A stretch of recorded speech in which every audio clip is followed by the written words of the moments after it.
మన గ్రామంలో ఎవరైనా కంప్లైంట్ ఇచ్చారనుకో, ఎవరు ఇచ్చారు తీసుకొని రా.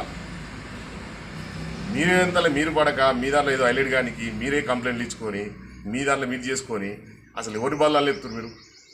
దయచేసి ఇలాంటి మానుకొని ప్రతాప్ సింగ్ గారు గౌరవం ఉంది, మండలంగా జిల్లాలో రాష్ట్ర స్థాయిలో కూడా ఒక వాతావరణం మంచి విలేజ్ అనే పేరుంది.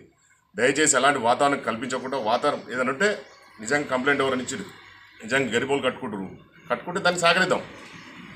100% దానికి సహకరియని కొన్ని ఎన్ని రోజులు సహకరియందే ఎన్ని నెలలు అయినాయా.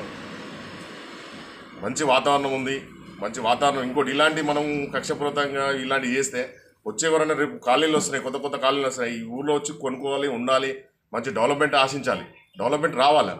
కానీ ఈ వాతావరణం ఖరాబ్ చేస్తే ఇప్పుడు కాలనీలు అరే పోతే మొత్తం కొంచెము ఈ పర్మిషన్ల కాడ కూల కొడతారు, ఇది చేస్తారనే వాతావరణాన్ని కల్పించకండి దయచేసి. మన ఊరు డెవలప్ అవుతుంటే నలుగురు మన పిల్లలకు కూడా ఉద్యోగాలు వస్తాయి. ఇప్పుడు చిన్న చిన్న పనులు చేసుకునే వాళ్ళకు పని కలుగుతుంది.